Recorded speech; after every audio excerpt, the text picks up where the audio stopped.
Hi all, welcome to Blasters Arena. Super കപ്പിന് ഇനി കുറഞ്ഞ ദിവസങ്ങൾ മാത്രമാണ് അവശേഷിക്കുന്നത്. കൃത്യമായി പറഞ്ഞാൽ വരുന്ന 25-ാം തീയതിയാണ് സൂപ്പർ കപ്പ് ആരംഭിക്കുക. കേരള ബ്ലാസ്റ്റേഴ്സിന്റെ ആദ്യ മത്സരം വരുന്ന 30-ാം തീയതിയാണ്. രാജസ്ഥാൻ യുണൈറ്റഡ് FC ആണ് ബ്ലാസ്റ്റേഴ്സിന്റെ ആദ്യ എതിരാളികളായിക്കൊണ്ട് വരുന്നത്. പക്ഷേ സൂപ്പർ കപ്പിൽ ഒരു ടെലികാസ്റ്റിംഗ് പ്രശ്നം ഇപ്പോൾ നിലനിൽക്കുന്നുണ്ട്. നമുക്കറിയാം, ഇതിന്റെ ടെലികാസ്റ്റിംഗ് വരുന്നത് ജിയോ ഹോട്ട്സ്റ്റാറും അതുപോലെ തന്നെ സ്റ്റാർ സ്പോർട്സുമാണ്.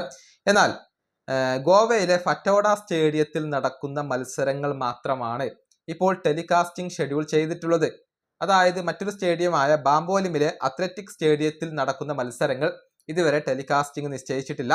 അതായത് ആകെ 12 ഗ്രൂപ്പ് സ്റ്റേജ് മത്സരങ്ങളാണ് ബാംബോലിം സ്റ്റേഡിയത്തിൽ നടക്കുന്നത്.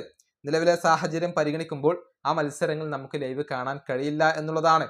FC Goa, Mohun Bagan, Mumbai City, Bengaluru FC എന്നീ ടീമുകളുടെ എല്ലാ മത്സരങ്ങളും ഈ സ്റ്റേഡിയത്തിലാണ് നടക്കുന്നത്.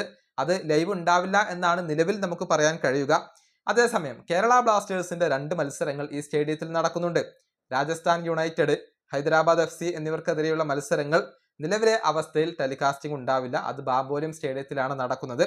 ഇനിയിപ്പോൾ ഓൾ ഇന്ത്യ ഫുട്ബോൾ ഫെഡറേഷൻ എത്രയും പെട്ടെന്ന് ഈ ഒരു പ്രശ്നം പരിഹരിക്കും എന്ന് പ്രതീക്ഷിക്കാം. പക്ഷേ ഇതുവരെ ടെലികാസ്റ്റിംഗ് ഷെഡ്യൂൾ ചെയ്തിട്ടില്ല. ആശിഷ് നേഗിയാണ് ഇക്കാര്യം റിപ്പോർട്ട് ചെയ്തിട്ടുള്ളത്. ഇക്കാര്യത്തിൽ പ്രതിഷേധങ്ങൾ നടക്കുന്നുണ്ട്.